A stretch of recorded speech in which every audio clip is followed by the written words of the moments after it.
What's up, everybody? First episode of Skateboard Out of My Mind. Today's first guest, Mr. Mark Grant. What's up? And future co-host of the show, local legend, Ripper. So we're going to just talk to him and see what he's got to say about his career, so to speak. Yeah. But so what's up, man?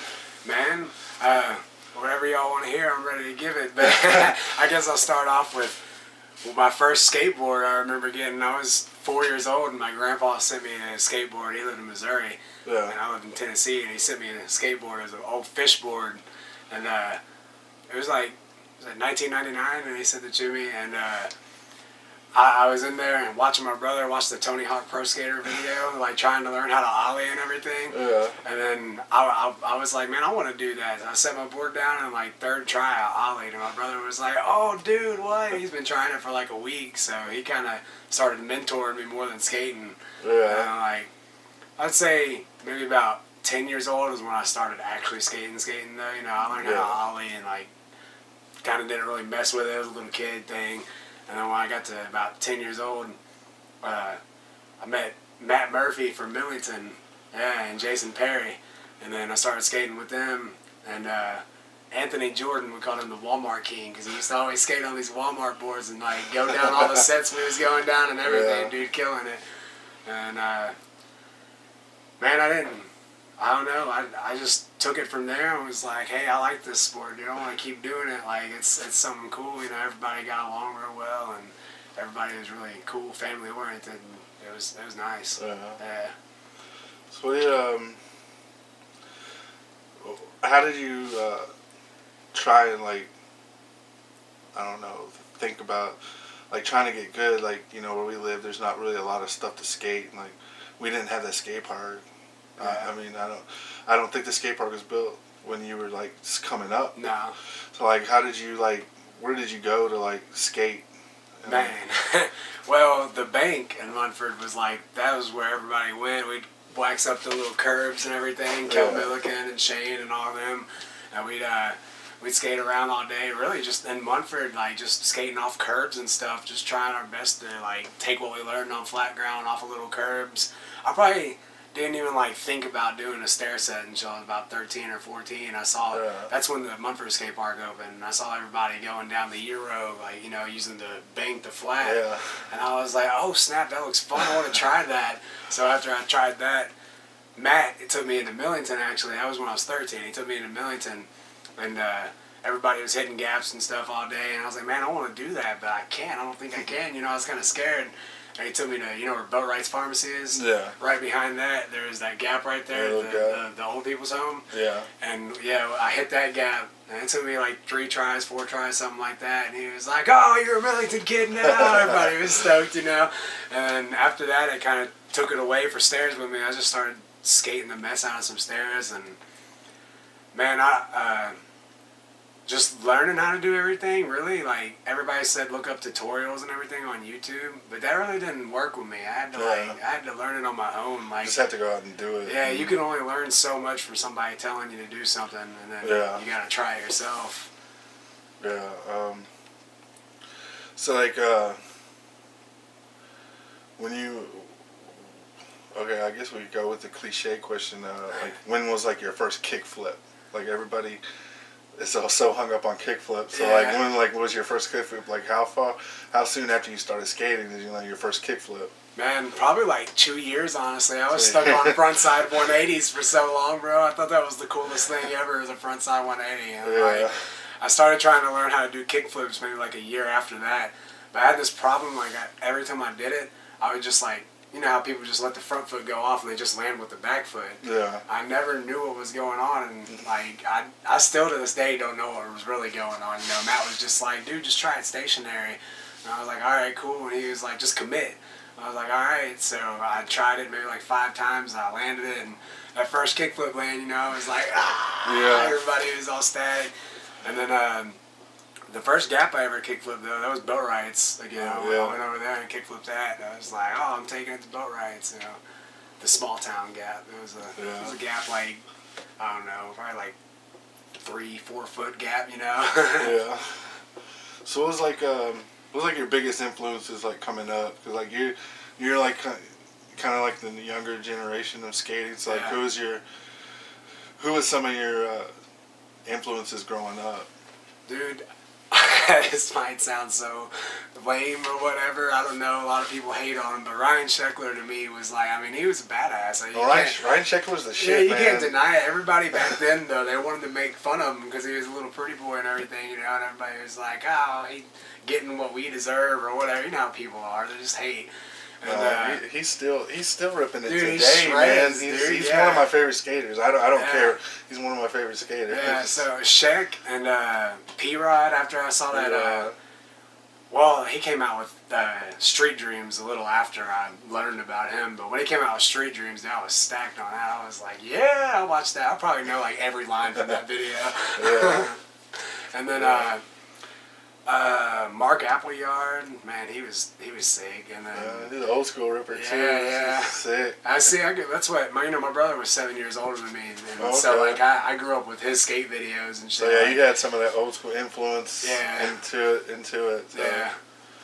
Made a big impact, like especially like oh man, the like what was it, the Yeah Right video, or wasn't Ali Balula still on that, or I don't know. He was on the Sorry video. Yeah, the Sorry video. Yeah, that's what it was, dude. That like when I saw Ali skate, I was like, oh my god, dude, he was insane to me. Yeah, he's first person to try the Lion 25. Yeah, right. Yeah. It sucks he never got it, but yeah, he's fucking sick. It was cool that he was there when Chris Jaws got it, though. Yeah. So what was like your hardest trick you ever learned? Like your most technical, not necessarily the most technical, but like just the hardest trick that to you, like that you learned that you were like, you know, the most proud of.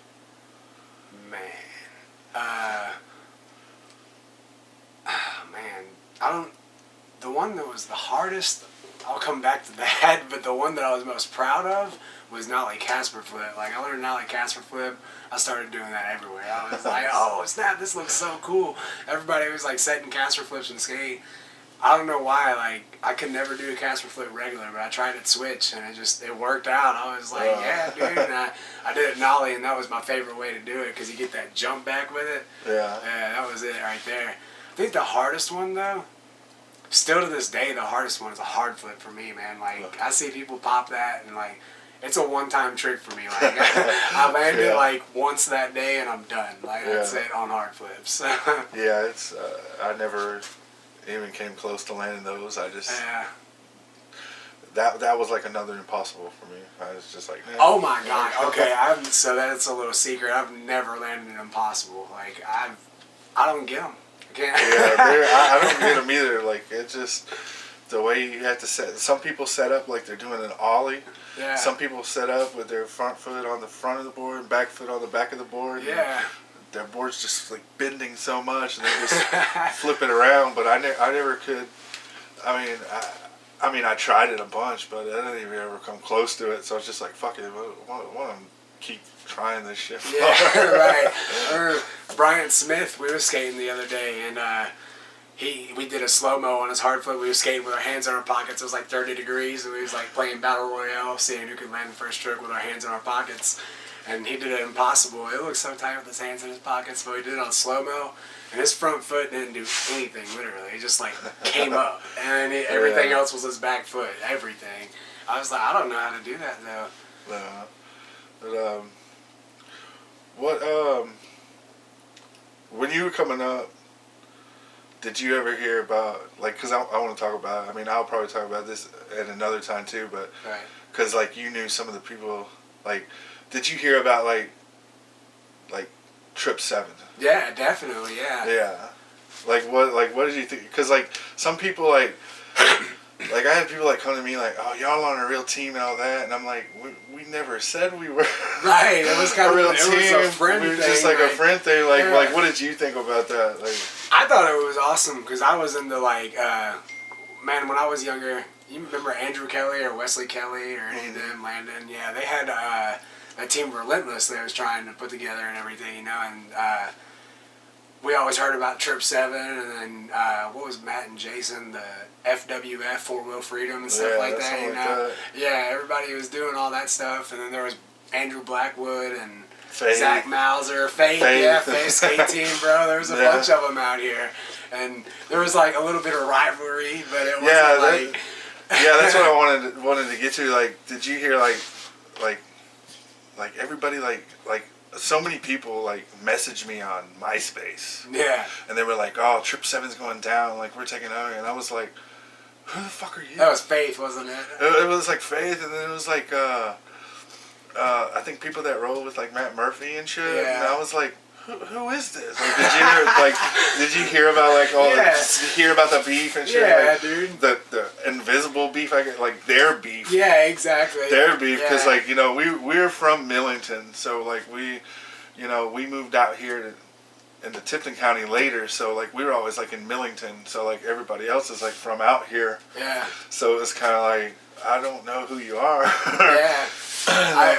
Well, see, Matt and Andrew and all them, they was from Millington. I was the Tipton County kid, but they all like, I don't know, they had like beef with everybody. And then even like Matt and Andrew and them, they hung out all the time. But then like, cause they were on different skate teams, they'd be like, it was just little kid stuff, you know. I was the kid that was like, hey, I want to ride with everybody, whatever. Yeah, I remember you just like being like little and shit, and I was like, man, this kid's cool because like he ain't got no beef with nobody, and then like what was funny is like a lot of those people, like especially like the few who messaged me talking shit, they would come when we would go to the park.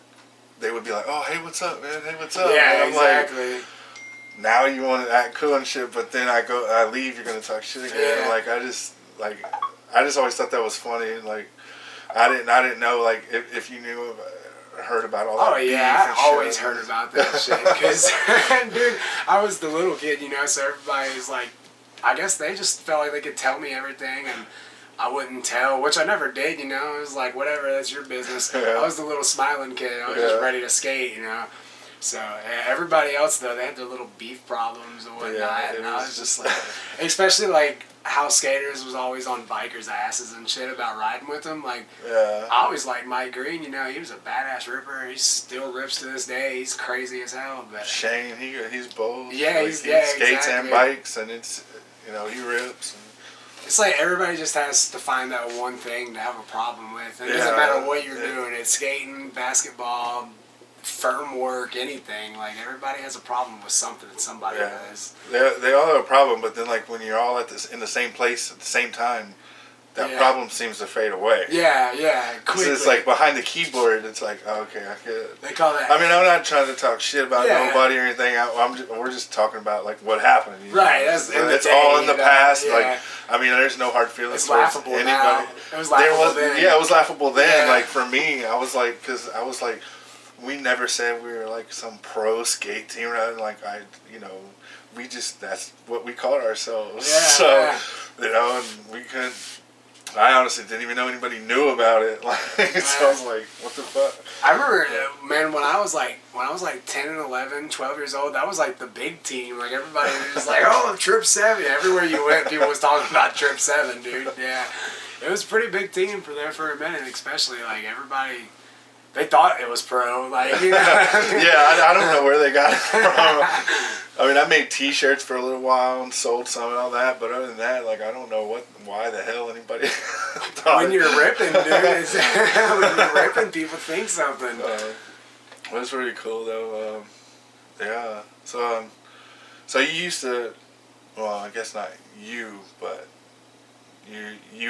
your family, y'all used to own a skate shop. Yeah. You know, tell about that. MG Boards, man. It was, my mom opened it up when I was like 14.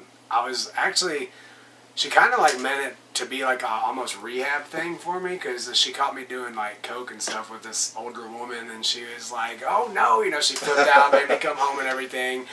And she was like, look, if I get the skate shop, will you stay home? Will you quit doing shit that you're doing? I was like, yeah, definitely. And we got the skate shop, and it was good for about a year, you know, like, I was just smoking, whatever, but then I realized that Mom just left me there to run the shop by myself. So I invited everybody over there all the time, and everybody would bring liquor and drugs or whatever, man, and we get messed up. It was probably the downfall of the skate shop, but it is what it is. We had a lot of fun doing it, you know. Yeah. And it's cool though. I still see kids to this day like that was like little, and they're like now, you know, they're grown, 16, 17, not grown, but grown than they were. Yeah. And they're all like, "Oh my God, MG boards, dude!" I'm like, "What's up, little man?" You know, it's cool. I saw this dude, Malik. He was like 10 years old. He used to always come up to the skate shop. He was a little black kid. He was so sweet though. And I saw him like maybe 4 months ago. He was still ripping it, dude. He's killing it. Like I remember his first varial flip. He landed in the shop. He ran past the window and ran again. And was like, ah! It was dope. And that was pretty cool at that time because like there was no shop anywhere close. Yeah. Like, he had to go all the way out To get well to go to Cheapskates or go to the skate park in Memphis. Yeah. When they still had board. I don't even know if they had a board shop when they moved parks.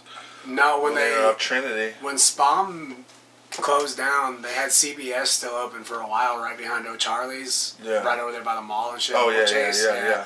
And then like it was right around when they closed down. My mom was like, "Let's make a skate shop, dude. There's no other skate shops." I was like, "Sounds dope, you know?" Yeah. And I remember he actually talked to my mom a lot and gave her a lot of pointers and everything, and he was a really cool dude. And then Ron at Cheapskates, he gave us those S's benches and shit that we skated inside. Yeah. They did a lot for us. And then what was it? John Gillihan. He came up there and did all that graffiti on there and shit. Nice, That was dope. Yeah. I think he did it for either like a really cheap price just to help out or for free. It was pretty much for free either way though. Yeah. Yeah. He was just, you know, the community helping out, giving back. It was dope. Yeah. But yeah, that was pretty cool. Like I said, there was no shop, so people had somewhere you didn't have to drive all over, and like especially like with younger kids. You know, their parents don't always want to drive all the way the hell out there. So they just go to Millington, you know, got a board, get some shit. That was pretty cool. Yeah, and it was by the blood bank. If you're $30 short, go to the blood bank, bro. But go to the blood bank, you can get a blank deck, $30. Right. You know, we was always cutting people deals. We didn't care. I mean, we was like, I don't know, it was just like I said, giving back, you know, like I don't if somebody didn't have a job or whatever, they'd be like, "Hey, can I work a day for a board?" I'd be like, "Yeah, sure. I'm trying to go skate anyway. Come on." Yeah. You know how to run a cash register? No, let me show you real quick. Whatever. Yeah. But we had like people from McKenzie, Tennessee, and people from Cordova and Memphis and everything hitting us up, coming out there, just because my mom they loved my mom, man. They were like, you know, she's sweet, just all giddy and everything. Everybody loved her. Mama Grant, that's all you ever heard, bro. They'd come over to the house or somebody message me on Facebook. People to this day still are like, "Hey, how's Mama G doing, man? Y'all alright?" Blah, blah, blah, you know. It's pretty cool. Everybody still checks out. Yeah, that's cool. It made a family for sure, like outside of like our home and everything, you know, like that's how I met all the Memphis skaters and all the longboarders and everything. Like met a bunch of people through that. Yeah. What do you think about that, longboarders? Like there's so much like skating, like we're like a family, but there's still like so much hate in skateboarding too. Yeah. Like longboarders, like I like, to me personally, I mean, they're skateboard. They're on a damn skateboard. Yeah, dude. And, like, a lot of them are fucking ripping now. Like doing like, I mean, some are even doing tray flips. Yeah, on the longboards and shit. Yeah, dude. When I was longboarding, like I started longboarding too, you know, I was like, dude, that's fun. You're going like 60 miles per hour down a hill. Why the fuck not? Yeah. And so like we had those gloves, those leather gloves, and they had pucks on the side of them or on the palm of them. And dude, that was so much fun, just bombing down a hill and then laying down and sliding, bro. That was the coolest shit ever to me. I mean. That takes some guts, dude. Like, there's no hate there for me. Yeah, I don't get it. That takes more guts than like anything in like on a regular skateboard, I would think. Yeah, dude. Because like you're going, like, just bomb I don't know. Like people bomb it on a regular skateboard, which it's inevitable. They're just gonna fucking bust their ass. Yeah, exactly. You can't do it on the truck base is not wide enough. Yeah. So you need a longboard. One thing I learned from longboards, dude, loose trucks save lives. Like, Yeah. That's what I learned. Because, like, if you have tight trucks or if you have, like, mids or whatever, I'm not saying for street skating or whatever your preference is, skate it. But, Yeah. like, for bombing hills and shit, dude, if you have loose trucks, it's probably the best way to go. People are like, what? When I say that? That's because, like, you lean into what you're doing, and then it just kind of wobbles out. It wobbles the speed. Yeah. Like, speed wobble, wobble the speed, you know? Yeah. Plus, it's good.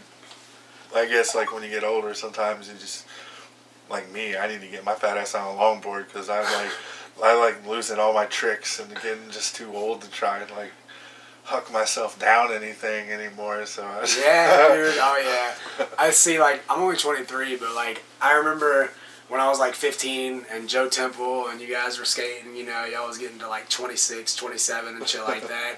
And you were like, oh, man, it hurts so much. I was like, come on, you pansies. What hurts about it? Yeah. And then I didn't start skating. I actually quit when I was 18 just for stupid reasons. But I started back again when I was 22 and this summer. And then, like, I don't know, it was way different. Like, I went skating and I was sore as hell. I was like, I've never felt this way from skating. What is this? Yep. That's that old age. Like. And it hits you sooner in skateboarding. Like, I talked to my stepdad, and he's like 48 years old. And, you know, he'll talk about how he's sore, but he's never skated or anything. He's just like, he's sore from old age. Yeah. And then he hears me bitching about being sore. He's like, dude, you're young. What are you talking about? I'm like, bro, I've been skating for like 20 years. It's terrible. It's like dog years. Like, our bodies age like a dog. Yeah. So like every year it's just like it's 7 years. Yeah. So like I'm fixing to be 39. So like I'm like old as hell. Yeah, dude. I'm ancient now in skateboarding. Because like the pros, they got money. They can go to the doctors, chiropractors, all that. Muscle treatment and all that, but dude, not me. I can't do it, so like my body's just like old as hell now. It's crazy you said that about the pros, because like I've watched a bunch of videos, because I get tired of it getting sore. Like I love skating stairs. I want to skate stairs again, but I skated a 5-stair. Well, I didn't skate it. I ollied down it, and I literally felt like my ankle was gonna fall off. So I haven't skated it or skated anything other than like quarters and shit for about a good 2 months now, and so I was looking up how pros, you know, just keep going, and a lot of them would tell you, like, eat right, like, eat your fruits and your vegetables, you know, don't eat all this processed food and all the bullshit, you know, stay away from it. So I started trying that, and I don't know if you have to do it for a long period of time for it to work. I mean, I did it for, like, 3 months, and it's still, like, I don't know, like, they have to have, like, physical therapy and surgery and shit to be able to do what they do, because... Yeah. Well, they do that. Like, a lot of them are turning into, like, vegans and stuff. Like, Andrew Reynolds and Kenny Anderson, they're turning, like, straight vegans and all that. I feel like you'll die in 5 years if you turn into a vegan. Yeah, I feel like your bones wouldn't get enough protein or whatever, calcium or whatever to, like... But, I mean, they still do it. I mean, they're like, in their 40s, like, early 40s, Dude, late 30s, early 40s, so... But, like I said, they're also... doing like the muscle treatments and the chiropractors. Yeah. So they're trying to, you know, just say it's because they switched their diet and all that, which we all know that's bullshit. Yeah, exactly. Like, they have money. Those are some of the top Andrew paid. Reynolds, dude, he's like, what, 39 now? But he looks fantabulous. Like, I was like, what the hell? Like, I saw him, what video was it? It was just a YouTube video he was doing with his daughter or something like that. But I mean, like, he even lost some weight and everything. He's got some tone in his arms and shit. Like, he always had tone, but now it's just, it looks like it's better for some reason. Like, I don't know. Yeah, he's definitely, like, he eats really clean and healthy, and you know, he's been sober for what, like 10, 12? Yeah, since 2000 years. So 19 years now. So yeah, like, man, has been clean a long time, which that's funny because their team, Baker. Yeah. Damn, I forgot about that when you was asking about, Dustin Dolan was definitely a huge influence too. I love Dustin Dolan. Yeah, he's awesome. He's just like that thrasher. Like, a lot of people like watching the Barracks and everything, and I'm not hating on the Barracks. I love the Barracks. But like, I like watching King of the Road and shit like that. I like watching Yeah. people get down and dirty, you know, like that thrasher shit. That's what skating is to me. Like, Yeah, they got the rippers on there, man. yeah, I mean, they got rippers on Girl and on Barracks and everything too. Like, don't get me wrong about that. It's just like the different styles, like how they're so clean and so fluid on the Barracks and everything, and then like through Thrasher, you see just like Thrasher, you know, like that thrashing ass style. Like, It's like the punk rock version of skateboarding. Exactly. It's just that raw. We don't give a fuck, you know. yeah, And then like, oh look, 30 stairs. I know I'll never land it, but I'm gonna try it for an hour and Hell just yeah. like bust my ass and you know I get what you're saying. Like that's pretty cool. yeah. That's always appealed like to me. Like I've always been like that punk rocker anyway. I remember being like like 10 years old, me and my friends would be in the living room and we'd have System of a Down just blaring and we'd just be like jumping off the couch just going crazy. Yeah. Yeah. Shit. I don't know. So what made you want to start back skateboarding? Like you had stopped. Like what made you? Wow, that's a good Because question. I think at some point like, because you know like, not being pro, like you know you gotta do regular people stuff. Yeah. So like Shit, there's sometimes. even pros out there that have to do. Oh yeah, there's even stuff. pro. A Yeah. lot of the pros, like kids out there, don't think if you're gonna just because you're pro, you're gonna be rich. Like you got to step it up and become like Jamie like Foy, Paul Rodriguez. yeah, P-Rod Yeah. and all that. But you know, with just being a regular skater who does it for the love of it, sometimes you just life gets you and you got to stop. Yeah. And like at some point, like what made you be like, fucking, I want to go back to skating? Man, that's a really good question, honestly. Okay, so when I was about 17, 18, I got like really hardcore into drugs. And that's mainly like what got in the way of it all. I just wanted to like do drugs all day, you know what I mean? I wasn't even worried about like going to work or skating or anything. My next thing was how I'm going to score, you know, like how I'm going to get some drugs. So I didn't really have time for anything else other than that and like scandalous women and shit like that, you know, like I'm not saying all women are, I'm just saying those women are. And like I went through a bunch of trials and tribulations through like from 18 to 22, like bad shit happened in my life, in and out of jail, in and out of rehab and everything. And then I got done with all that and like I quit everything and I've been quit for like 2 years, but I was still drinking a lot. I was drinking really heavy. And then some other stuff happened and I realized like I was in DUI class and they brought a bunch of kids in there to listen to us and find out like what red drinking gets you and everything. And I told them my side of the story and what had happened to me over the years. And after that, I was like, damn, I still drink. What's wrong with me? So I kind of like, I stopped, you know, like, and I'm not saying it's bad to go out and party and have fun or whatever. Like, if you can do it in moderation. In moderation, yeah. Whatever. Don't let it like take over your life or some shit. Yeah, but people like me, like a real addict or whatever, like I can never go out and go. I can go to a bar with my friend and I can have some tea while he has a beer, but I can't drink a beer or else I'm gonna go home.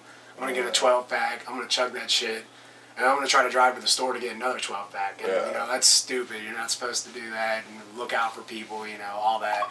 But yeah, dude, I got tired of that life. Like I was like, man, I wanna find myself again. Like I wanna be who I was when I was younger. So Randy Albert actually hit me up and he was like, hey dude, you still skate? I was like, man, I've been wanting to skate. I just came back from a concert, went to the last Vans Warped Tour this year in Nashville. You know, and that like got me back in the mood. Like I listened to all the bands I used to listen to and everything and I was like, oh dude, I gotta start skating again. Yeah. And he hit me up and I went to Toby with him.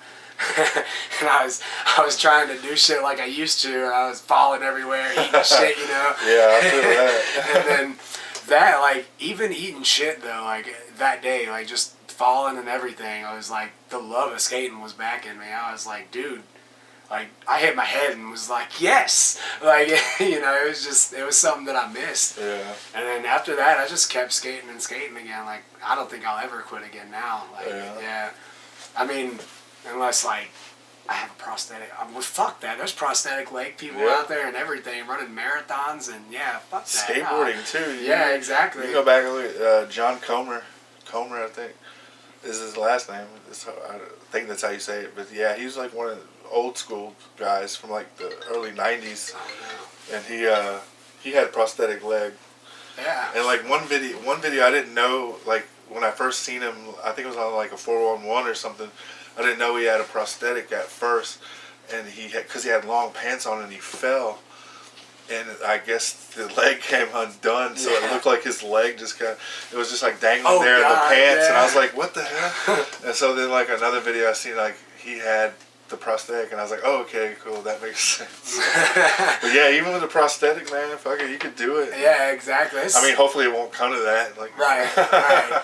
But you never know what the future holds. That's why I just like keep your hopes up high and your head down low, man. That's like, yeah.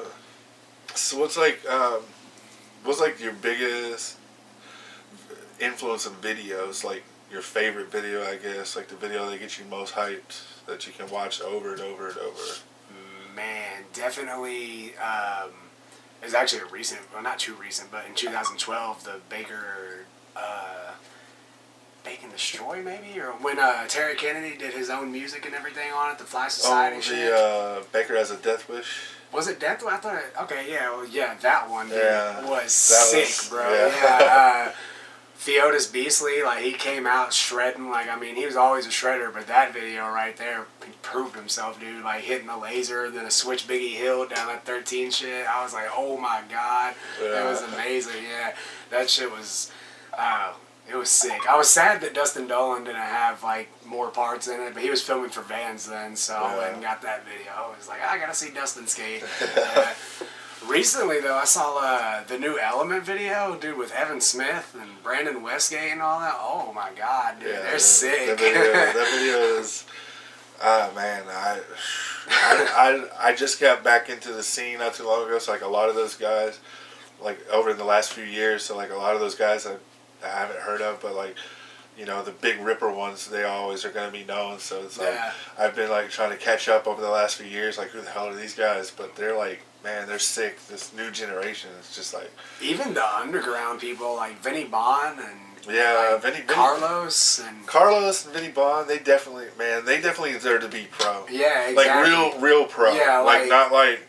Erased or... Not like Revive. I know people are probably going to hate because they think that's legit. Like, that's not legit pro skate team. Like, you can't just... That would be like tripseven. That would have been like... If I would have just like made everybody boards and be like, we're fucking pro skaters. Like to me, that's what Revive is. Like, he made. I mean, they rip. Don't get me wrong. Not taking anything away. I'm not taking anything wrong from them, but like the kids are getting the wrong idea that that's like how you become pro, and it's like not. It's taken away from the purity of skateboarding. Right. For like people who, like Jamie Foy, who busts his ass every day. Jamie Foy's sick. Yeah, like. And so, but you got like Vinny Bond and like Carlos, like those two, they deserve it. Like I wish they would. Sure. I wish they would just like send out some sponsor tapes to teams because, like, even if I was Element, I'd definitely pick up Vinny Bond. Like, or like, have you seen John Bradford? Oh my God, what's his name? Nigel, the dude with NKA that goes around filming everybody in California. Oh, you gotta check that out, man. Y'all check that out too. It's pretty cool. NKA, he does he films with Vinny Bond and this dude named Darius Hutton, I think. And then Carlos is on there a lot, makes some appearances, and he even did a thing with Brel. Like they know each other and all that. I mean, he's cool, But shit, what was that? What was I saying right there? Something about Vinny Bond or the filmer. John Bradford, yes, he is sick, dude. That's what I was saying. Yeah, he did this on Hollywood 16, where the gate's at right there? Yeah. He like kick-flipped over the gate to the sidewalk, bro. Yeah. That shit was insane. Like, he deserves it for sure. He goes back to spots that like people ate shit on, and he doesn't do it on purpose, but he's like, oh, that spot looks cool. Yeah. He goes over there and shreds it. I'm like, oh my God, he's probably like, I don't know how old he is now. When I started watching him, he was like 15, 16 years old, though, and he was shredding.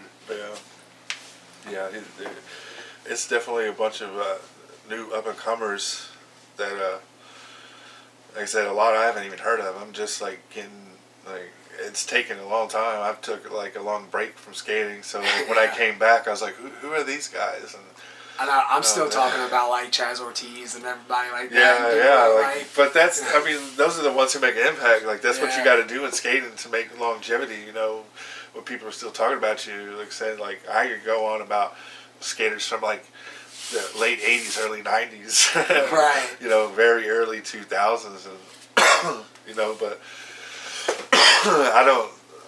I like where skating's going. Oh, like, for sure. As far as like, you know, 'cause even with the YouTube thing and teams like that and all that, that's just a small percentage of skating. It's not. Yeah. It's not gonna hurt skating. You know, I mean, it potentially could, but I don't see it happening because real skaters are gonna, you know, keep doing what they're doing to keep real skating alive. You know, like go in the streets, and there's nothing wrong with having a YouTube channel with all your skateboarding in it. Like I have one, you know, but like that's not how you become a pro. Right. Like you got guys out here who can't really do shit at all, but they're slamming so hard they're getting like a truck sponsor or a wheel sponsor, but like they're not good. Yeah. The team is basically sponsoring them to look bad. Yeah. You know, and back in the day, you actually, you know, had it's to just have because they have so many followers on YouTube. Followers. That's like what it that. is too. Yeah. Like followers, like, oh, this guy has like 200,000 followers, so let's give him a truck. But for what? Like, so he can rep your company. So yeah, he reps your company and all that, but like, it kind of makes it look like bullshit, don't you think? Yeah, like when you got some guy out there who's actually good, but doesn't have a YouTube, or even if he does, he only has like minimal followers. But you don't want to give him a truck or a wheel because, you know, you don't like that he doesn't have a million followers. So like that's the part of skating that I don't like. I guess because I'm old, but no, I mean, I'm there with you. I feel that too. But I guess because I grew up with all the like, I mean, you know, like I said, my brother was 7 years older than me, so like Kel Milliken, Shane, you guys, like that, Wilder. That's who I grew up with skating pretty much. And I had my little friends too that was all younger and everything. Yeah. But I was like, I was the dude that was always with somebody older than me, like Jeremy Vasquez and Jay Smith, rest in peace, Jay Smith, and Gary Moses, all of them. Josh McIntyre, he was sick. Remember Josh? Sound familiar. Man, he did the kickflip for Bake the Flat in Munford. It was like the biggest thing that was done there for the longest time, dude. He like rolled all the way down the hill and kickflipped it. He said the first time he did it, he didn't even mean to. I was like, what? Yeah. Shit, I don't know.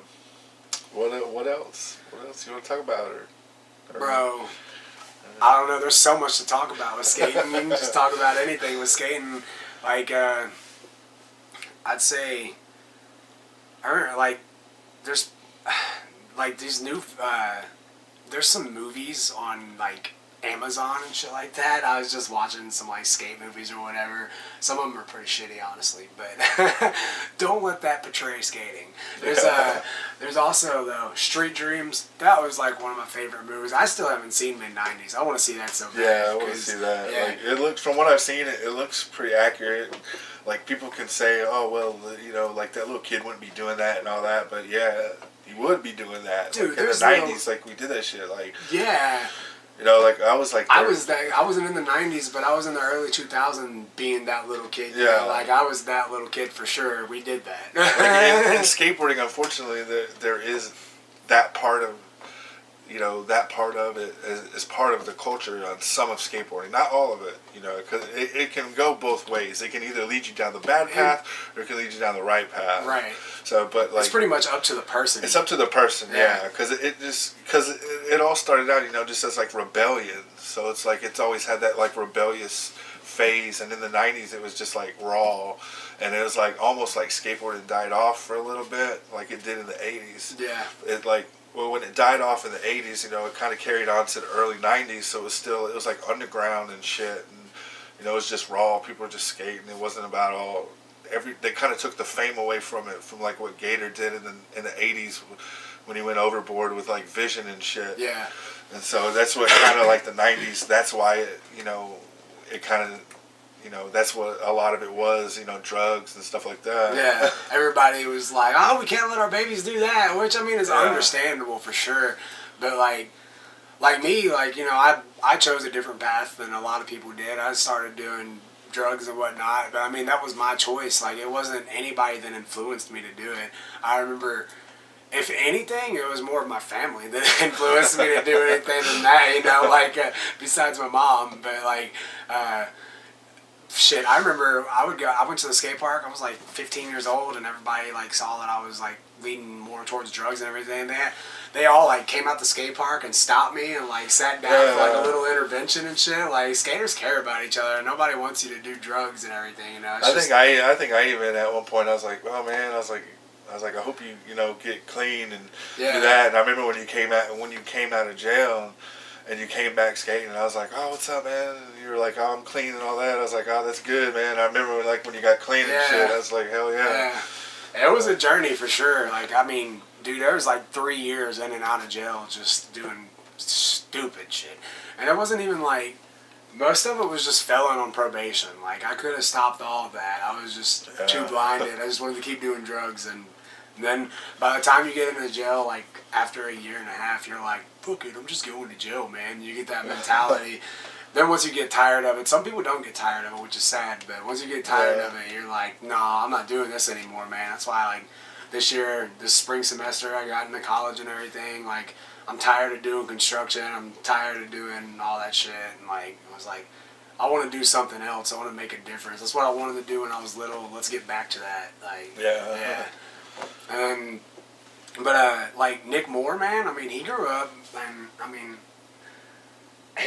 I'm not trying to snitch on his fam or anything, but like, I mean, he grew up around like weed and shit like that, but he didn't even want to smoke weed when he was little. Like, he didn't do it at all, and I don't know if he does now or not, but I mean, he was. It's just like I said, it depends on the person. Like, you can teach somebody so many things. You can teach them morals and everything, but then it's their choice what they do with it afterwards.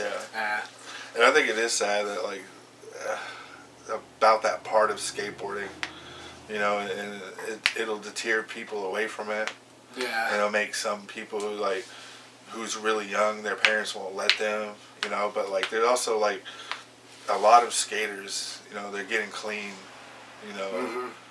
they're taking care of themselves, and like then you got like this whole other generation of skateboarders now that like a lot of the older guys, like they have like faith ministries through their skateboarding and all that, and it's just like I think everybody is, except Dustin Dolan. It seems like he don't want to change. Hey, man. He just drinks. He likes to drink beer, and that's what he does. But I mean, that's cool. And but see, the thing is like. What? We're shaking. We're having an earthquake. Oh, yes.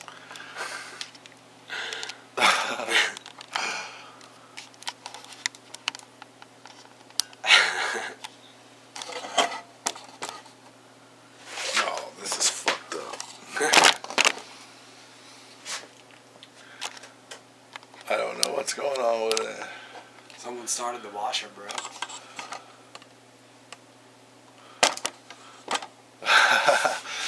First episode, so we can't do nothing about it. Maybe I'll flip it over. No, it's still shaking. I don't know what the hell's going on with it. It's like I can't feel anything through the floor. Is it still doing it? Yeah. Damn. Yeah, I don't know what the hell's wrong with it. I mean, it's steady.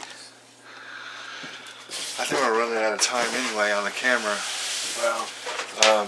But yeah, we'll definitely, thanks for joining us. First episode, we'll come back. We'll have Mark on again. He can talk more. Like, share, subscribe, do all that cool stuff. Definitely. And appreciate you coming by. Yeah, thanks Definitely for having look me. forward to having you being a co-host. And, Definitely. I'm looking forward to that. Interviewing more people and then just talking about skateboarding in general. Yeah. So I got a couple tip nights ready to go, man. Yeah, definitely looking forward to it, and we hope to bring you, stuff regularly. So, but all right, click like, share, subscribe. Thank you guys. See you later. See you later.